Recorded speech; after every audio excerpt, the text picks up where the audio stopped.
Thank you guys so much for sticking around. You guys have been awesome all night. My name's Ryan. I moved here, moved to Chicago a couple of years ago, and actually I moved into the city on the very day that Michael Jackson passed away. But through the confusion of moving into a whole new city and everything, I never got that information. Like, I didn't know. So my first Chicago memory is me walking around while people are openly weeping in the streets or dancing to Thriller on top of their cars as I'm thinking to myself, man, Chicago is weird at night. Life truly is different in the big city. I had no idea. Burgers for $10. Hey! Culture. Woo. I'm originally from Kansas City. That's where I'm born and bred. From a small town right near Independence, Missouri. And for those of you that don't know, Independence is actually where Mormons believe Jesus will return to. And just last year, Independence, Missouri got a minor league hockey team. So we are getting close. Panera's coming. The town I'm from, it's smaller than Chicago. It's a town of about 150,000 people or so, which is a lot of people. But when I was moving up here, all my friends were like, oh man, are you ready for the big city? There's like 3 million people in Chicago, man. Are you ready for 3 million people? Like I was going to hang out with all of them. I don't think the size of your town really matters so much. You just find, your group of friends wherever you are. You know what I mean? Just you got your friends, coworkers, and then the various bartenders, waitstaff you interact with throughout the week, and that's about it. What, 3, 4 dozen, and then the rest are just dicks in traffic. So I really like whenever people have really rough childhoods. That came out wrong. Oh boy, it's great when kids are abused, right? Oh. No. But whenever somebody does have a rough childhood, fairly often as they grow up, they try to spin it so, like, to make it a positive. You know what I mean? Like they'll say something like that they wouldn't trade it for the world. Oh, my mother had a horrible, crippling addiction to alcohol, and my dad got fired. Every day he got fired from his job. But I wouldn't trade it for the world. Yes, you would. It's the world. There are many wonderful things in the world. I, myself, had 2 great parents. I had a lovely childhood, but I would totally trade it for the world. Abused kids don't know what a gift they've been given. I mean, granted, you go through some shit, but you got stories, you've got experiences. If you're a comic, you've got an act built in, written for you. And I don't have any of that, because the fact of the matter is my mom and dad are lovely people, and there is no comedy in there at all. Like, it would be a real disservice if I was up here talking about just how hard it was growing up in the suburbs every day. My folks shouldn't my face with the same thing, just with the Ryan, we love you. Oh yeah, no, we're proud of you. Here's a car, here's a college education. Doing too well in your life.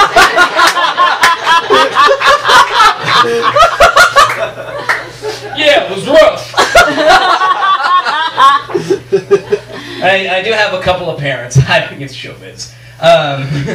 I got a couple of parents.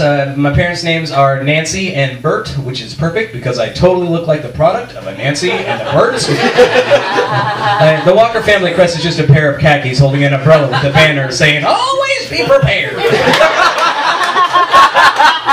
Camera 2. They're good people.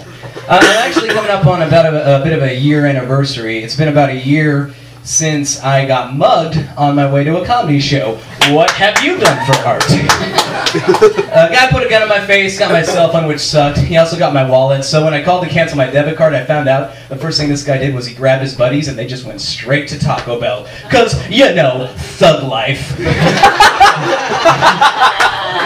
I just love that he has my whole life in his hands, potentially thousands of dollars at his fingertips, a couple hundred, and in his wildest imagination, he goes straight to Taco Bell. I guess he's at least consistent, because Taco Bell is to good food what robbing people is to good manners, so at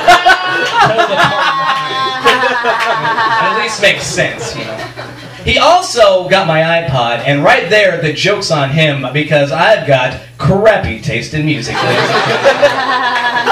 Oh, you want to rob me and get my iPod? Well, here you go, buddy. Enjoy a delightful mix of death metal, Evanescence, and Jimmy Eat World. Because I'm a 27-year-old man with a musical taste of a slightly overweight 12-year-old girl.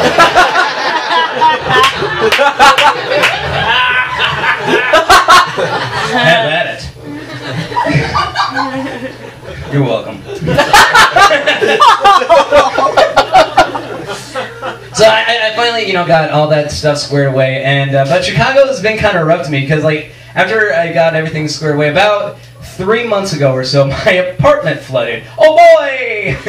And it sucks, especially because I keep all my comedy stuff in my bag right at the foot of my bed. Water came in, soaked through. I lost everything, you guys. My iPod was in there, new one, broken, not working. My camera was in there, not working. My jokes, not working. Boom! As you do when life gives you lemons, turn it to a joke and tell it to strangers.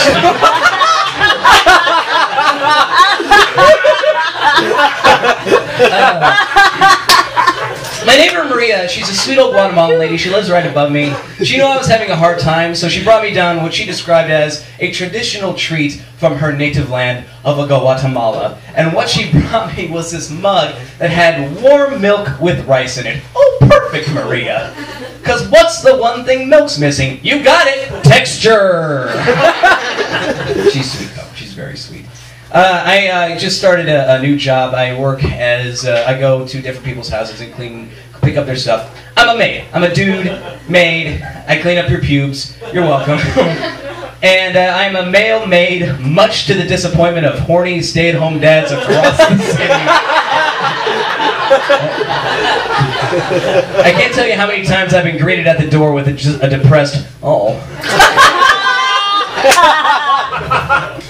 This maid has patchy facial hair. Well, don't knock until you try it. Before getting into comedy, I worked at a 7-Eleven.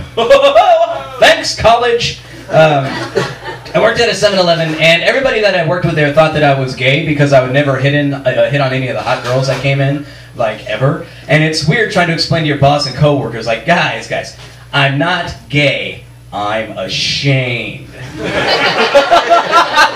As you should be. Plus, I've got some standards. Granted, typically I'm a lonely guy, but I don't want a girl who's dolling herself up to go score a clerk. I don't know, maybe if I was full-time. I don't know. I am seeing a young lady right now that's very exciting. I don't know if anybody here has ever done anything like that. But it's pretty good. And I'm surprised I have the quality of lady that I have, just because, like, I'm not the guy that goes out to bars and chats up girls, gets numbers. That's not who I am, you know what I mean? Like, I'm the guy who's out at bars, giggling in a corner going, man, dragonflies have long butts. That's me. Bucket loads of confidence, folks. Bucket loads. Plus, it's difficult just in going out with somebody in general, because in our society, we will go out of our way to teach our girls exactly how to avoid creepy men, but nobody bothers to teach our boys how to just not be creepy. Case in point, did you guys know this? At Victoria's Secret, if you go in and ask for an employment application, they have to give you one. Did you know that? Because I do. And they hand it to you like this. Ooh. So I might be going to jail soon. I got an email from NBC Universal's anti-piracy department. Apparently my computer's been flagged for illegally downloading The Muppets Take Manhattan! That's how I'm going down. That would be a really funny image. Like, they're walking me through jails, past murderers, rapists. Hey guys, just trying to reconnect with my childhood. I'll be in the corner. Okay. Side note, do you guys think lip readers find the Muppets frustrating? I gotta use that joke while the Muppets are still relevant right now. So I'll be able to do that again in, what, 20 years? 15? Whenever they decide to make more money? Okay.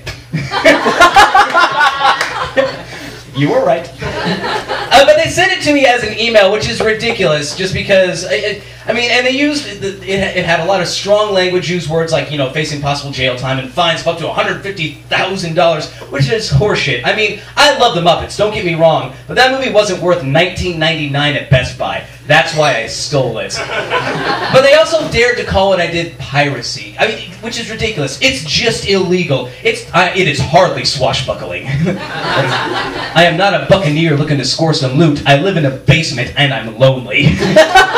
Not a criminal, I'm sad. It's alright. The girl thing earlier, it's cool. That joke kind of fizzled out. Alright. I want to tell one last little story before I get out of here. This is the story I like to call the hardest show I've ever done in my life. It took place this past spring on a beautiful Saturday afternoon. Oh boy, let's go hear some problems. At a very, very hard to find gelato shop. The only people that showed up were the other comedians performing, my girlfriend, and my parents. Oh boy! About halfway through the show, a lady wandered in with her kid, clearly out just trying to enjoy a beautiful spring day, and thought that they would wind up an otherwise perfect afternoon with some tasty, delicious gelato, and we ruined the hell out of her day. And they weren't in there long, but just long enough for the little girl to pipe up and ask her mom, "Hey, Mommy, what's a beer shits?" As she scooted out the door.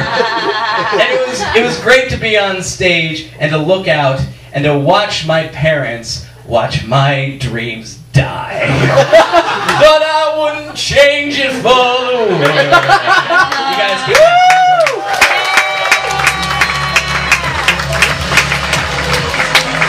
Brian Walker, ladies and gentlemen, come on!